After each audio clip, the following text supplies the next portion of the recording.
રામ કબીર સર્વે સંતો ભક્તોને સાદર સપ્રેમ રામ કબીર. સંતો આજે આપણી સમક્ષ આવી રહ્યા છે એક સુંદર ગરબાનું વિશ્લેષણ લઈને, અને આ ગરબો ખૂબ જ ભાવ પ્રેમથી ગાવામાં આવ્યો છે વૈશાલીબેન દ્વારા. અને સાથે સાથે આપણા સમાજની બહેનો કે જેમને આપણી ગરબાની પરંપરાને જાળવી રાખી છે, અને વૈષ્ણવ પરંપરા પ્રમાણે શ્રી કૃષ્ણના ગરબા આપણે ગાતા રહ્યા છે, ગવડાવતા રહ્યા છે. એ પરંપરા આપણા પુણ્યમાં પણ ચાલુ છે. તો આપણા જ સમાજની બે બહેનો ચંદ્રકાંતાબેન રતિલાલ ભગત ડોરમાર અને સુભદ્રાબેન રાજેશભાઈ ભગત કાસમપુર, આ બે બહેનોએ આ ઓડિયો વિડીયોને સ્પોન્સર કર્યા છે. અને જે રીતે જગદીશ મહારાજ કહેતા હતા એવી રીતે આ ગરબાની જે આ બુક છે એની જે આવૃત્તિ છપાવી પડે છે, એનું કારણ છે કે આ બુક આપણી બહેનોમાં ખૂબ જ પ્રિય છે.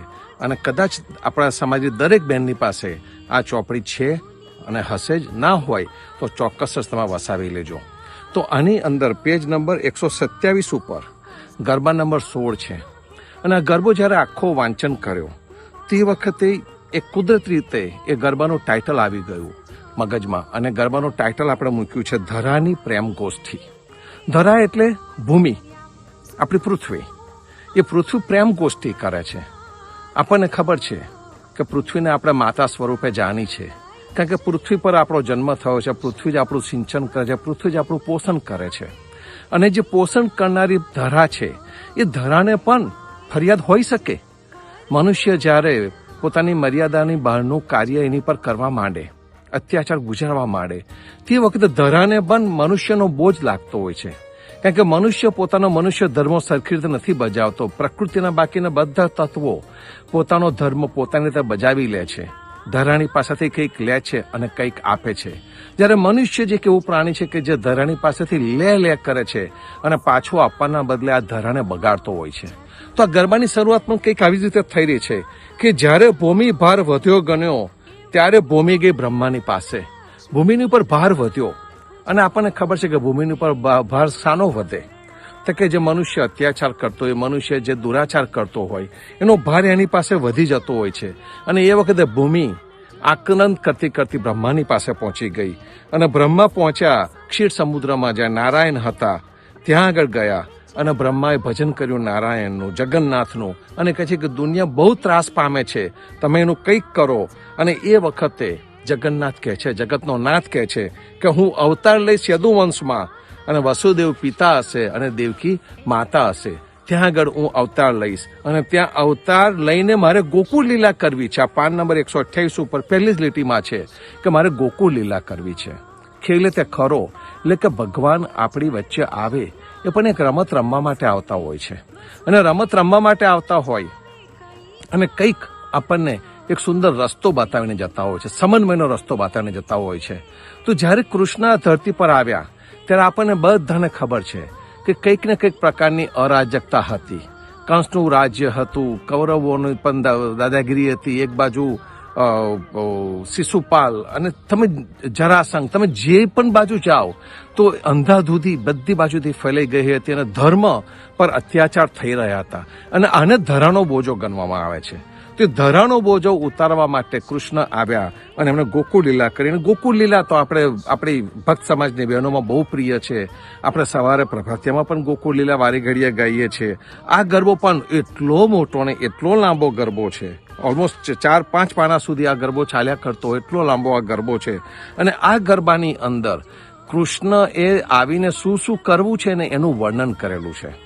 અને જીવનજી મહારાજે આપણને કૃપાનાથનો જે સમૂહ આપ્યો, એ કૃપાનાથના સમાની આજુબાજુ જ્યારે આ ગરબો ગવાવાનો છે અને બહાર આવવાનો છે તો આપણને અતિશય આનંદ થાય. જગદીશ મહારાજ પણ કહેતા હતા કે કૃપાનાથના સમાની આજુબાજુ આ ગરબાનું ગાન, આ ગરબાને ગાવો, એ ગરબાને લઈને આજુબાજુ ફરવું, એ એક અનન્ય લાહવો છે. એને અનન્ય લાહવો આપણી ઉદ્ધાભક્ત સમાજની બહેનોએ લેવો જ રહ્યો. તો આજે ગોકુળ લીલા છે, એ ગોકુળ લીલાની અંદર આપણને ખૂબ સુંદર રીતે કૃષ્ણ પોતે સમજાવે છે કે મારો જન્મ કેવી રીતે થશે, કંસને હું કેવી રીતે મારીશ, મારે આગળ શું કરવું છે, રોહિણીના ઉદરમાં મને મૂકજો, 8મા અવતાર 9મા અવતાર, દરેક 9મા બાળકનો જન્મ, 8મા અવતારના બાળકનો જન્મ, વસુદેવ દેવ એમને લઈને નદીમાં જાય છે અને ત્યાં આગળ જઈને પછીથી નંદ બાબાને ત્યાં કૃષ્ણને મૂકે છે અને ત્યાં આગળ કહે છે કે જ્યાં ત્યાં આનંદ અંગમાં ઉમટ્યો ભૂમિ રતન મણિમય છાઈજો. એટલે કૃષ્ણનો જ્યારે જન્મ થયો ત્યારે અંગો અંગમાં આનંદ ઉલટ્યો અને ભૂમિ રતન મણિમય છાઈજો. એટલે આખી ભૂમિ છે એ રત્નોથી ભરાઈ ગઈ. શું થયું કે ગંગા આદિ તીર્થ વ્રજમાં વસ્યા. જે મોટા મોટા તીર્થ છે જેને આપણે માનીએ છીએ એ બધા એક જ ભૂમિ પર આવી ગયા અને વ્રજની ભૂમિ ઉપર આવી ગયા. શંકર આદે સર્વ દેવ જો બધા દેવો પણ ત્યાં આગળ આવી ગયા. અને ત્યાર પછીથી એમને જે રાક્ષસોનો જે માર્યા છે દરેક રાક્ષસોનું અહીંયા વર્ણન છે. ઇન્દ્રએ જે કોપ કર્યો વ્રજની ઉપર અને જે પાણી બહુ જ વરસાવ્યું, તોફાન લાવ્યા, વાવાઝોડું લાવ્યા, એ વખતે ગોવર્ધનને હાથ ધર્યો અને વૃંદાવનની રક્ષા કરી અને વ્રજના જનોની રક્ષા કરી. આ એક પછી એ આપણને બતાવતા જાય છે. અને ત્યાર પછીથી રાધાની પણ વાત એમાં આવે છે. પછી સાંદીપની ગુરુ પાસે જઈને ભણ્યા છે એ સાંદીપની ગુરુની વાત પણ આવે છે. ત્યાર પછી દ્વારકા આવે છે, દરિયા તીરે વસી દ્વારકા, જરાસંઘને જીત્યો, કાળ યવનનો જે નાશ કર્યો, દ્વારકા આવ્યા, 16,108 પટરાની અને 16,000 બીજી રાણીઓ જોડે એમને જે એ લીલા કરી, કારણ કે એમાં એમને સ્ત્રીઓનો ઉદ્ધાર જ કર્યો છે, એ કાર્ય એમને કર્યું. અને આ બધું કરીને એમને ભૂમિ ઉપરનો ભાર ઉતાર્યો. એની પર ભૂમિ ભાર ઉતાર્યો, લીલા કીધી અનંત અપારજો. આખા કૃષ્ણના જન્મ વખતે એમને અનંત લીલાઓ કરી છે, ગણી ન શકાય એટલી એમને લીલાઓ કરી છે. અને આજે પણ કેટલા બધા વર્ષો પછી પણ આપણે કૃષ્ણને જ્યારે યાદ કરીએ છીએ તો એમને આ કાર્યો માટે યાદ કરીએ છીએ. એમને જે પ્રેમ સૃષ્ટિ ઉપર આપ્યો છે, પ્રેમ જે મનુષ્યની ઉપર આપ્યો છે, એની આપણે વાત કરીએ છીએ.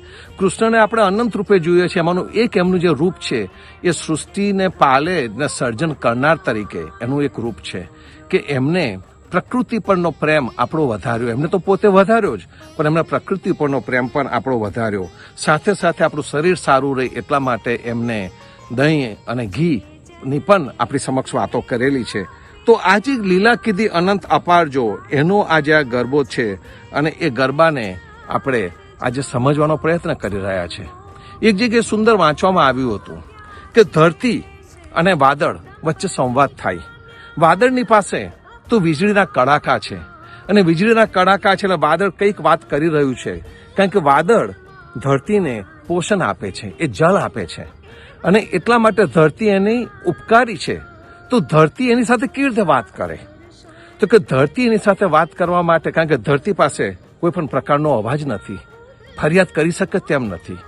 તો એ વખતે એવું કહેવાય છે કે આ બાજુ મારા વાતાવરણમાં દેખાય છે, હું આજે નિસર્ગમાં બેઠેલો છું ઘરના બેકયાર્ડમાં, તો આપણને દેખાય છે કે અહીં આગળ વૃક્ષો છે અને જે ધરતી ઉપરના જે વૃક્ષો છે ને એ ધરતીનું હાસ્ય છે. ધરતી ઉપરના વૃક્ષો ધરતીનું હાસ્ય છે. અને આ જ્યારે ધરતી પરના વૃક્ષો હાસ્ય રૂપે પોતાની ભાષા પ્રગટ કરે છે ત્યારે વાદળ આકાશમાંથી વરસી પડે છે. એક સુંદર ભાવ છે આ કવિનો. અને એ ભાવ પ્રમાણે જો જોવા જઈએ તો શું થાય તો કે ધરતીનું પોષણ એના હાસ્યથી થાય છે. એ હાસ્ય છે ને પ્રેમની અભિવ્યક્તિ છે સંતો. ધરતી પોતાનો પ્રેમ અભિવ્યક્ત કરે છે વૃક્ષો દ્વારા. અને આ વૃક્ષો કોનું સ્વરૂપ છે?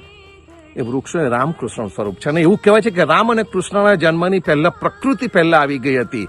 પ્રકૃતિ પહેલા 16 કળાએ ખીલી ઉઠી હતી. તો એ જ પ્રકૃતિ જે ખીલી ઉઠી હતી એ પ્રકૃતિ સૌથી પહેલા આવી અને પ્રકૃતિના પછીથી રામ અને કૃષ્ણનો જન્મ થાય છે. રામ અને કૃષ્ણ બંને પ્રકૃતિને સાથે લઈને ચાલ્યા છે. એમને પ્રકૃતિ ધર્મ પહેલો પાડ્યો છે, પ્રકૃતિનું નુકસાન નથી કર્યું એમને. તો સંતો આપણે આ જે ગરબો છે એ ગરબાની અંદરથી જો કોઈક મેસેજ લેવાનો હોય તો આપણે આપણો પ્રકૃતિ પ્રેમ જાહેર કરવાનો છે. અગત્ય ઋષિની વાર્તા આપણને બધાને ખબર છે કે દરિયો આવ્યો અને ધરતીના બધા રત્નોને લઈને જતો રહ્યો. એ વખતે ધરતી બધાની પાસે ગઈ, અમીરો પાસે ગઈ, રાજા પાસે ગઈ, સાધુ સંતો પાસે ગઈ, દરેકની પાસે ગઈ. અને કોઈએ પણ કહ્યું કે ભાઈ અમારી પાસે તો દરિયાની સાથે દુશ્મનાવટ કરવા માટેનો સમય પણ નથી ને તાકાત પણ નથી. તને એ વખતે એક નાનો બાળક અગત્ય ઊભો થઈ જાય છે અને પોતાને કહે છે કે હું આ ધરતીનું રક્ષણ કરીશ. દરિયાની સામે જતો રહે છે અને દરિયાની સામે જઈને કહે છે કે રત્નોને પાછા વાળ ને તો હું અગત્ય તને પી જઈશ. અને આ કાલ્પનિક વાત છે પણ એમાં એક બાળકનો ધરતી ઉપરનો પ્રેમ કેટલી હદે પ્રગટ થઈ રહ્યો છે જોઈએ સંતો, તો આપણને વિચાર આવે કે આ જે ધરતી ઉપરનો જે પ્રેમ છે, આ ધરા ઉપરનો પ્રેમ છે, એ ધરા ઉપરનો પ્રેમ આપણે પણ આપણા જીવનમાં સાકાર કરી શકીએ. ધરતીની સંવેદનાને સાચી રીતે સમજીને આપણે એને સાકાર કરી શકીએ છીએ. અને એટલા માટે આ ગરબાને અમે ટાઇટલ આપ્યું છે ધરાની પ્રેમ ગોષ્ઠી. ધરતી આપણી સાથે વાત કરવા માંગે છે, એ પ્રેમ ગોષ્ઠી કરવા માંગે છે. એ આપણું સિંચનને પોષણ કરે છે, પણ એ મૂંગી છે, એને પ્રેમ ગોષ્ઠી કરવી છે. તો એ કઈ રીતે આપણી સમક્ષ કરી શકે? તો કે ધરતી આ પ્રેમ ગોષ્ઠી કરવા માટે એક માધ્યમ બનાવે છે, અને માધ્યમ બનાવે છે કૃષ્ણને. અને કૃષ્ણ આવીને આ ધરતી ઉપરનો બોજ એટલે કે દુરાચારીઓને અહીંયા સમજાવીને હળવા કરે છે, અને જે નથી સમજતા એમનો નાશ કરીને હળવા કરે છે. તો સુંદર ભાવનો આ ગરબો આપણી સમક્ષ આવી રહ્યો છે, અને જરૂરથી એને શ્રવણ કરજો, ગાજો જન્માષ્ટમી વખતે, અને એનું મનન અને ચિંતન કરજો. અને ચોક્કસ જ આપણા દરેકના જીવનમાં સાચી કૃષ્ણમયતા આવે, સાચી પ્રકૃતિમયતા આવે. એ જ ભાવ સાથે વિરમું છું. સર્વે સંતો ભક્તોને સાદર સપ્રેમ રામ કબીર.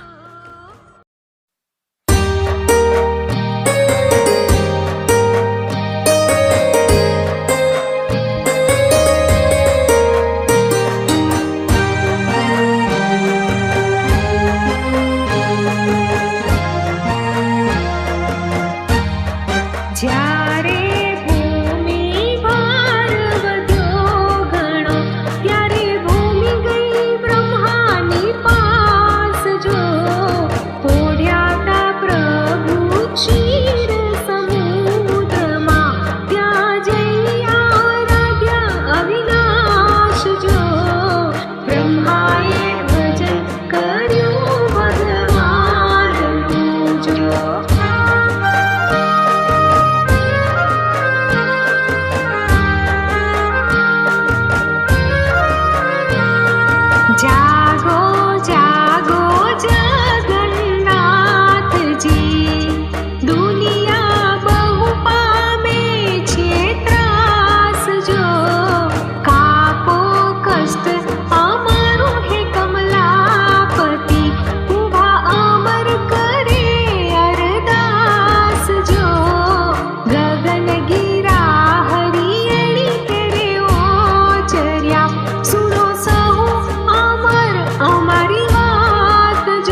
કૌશલ્ય જો માત તાત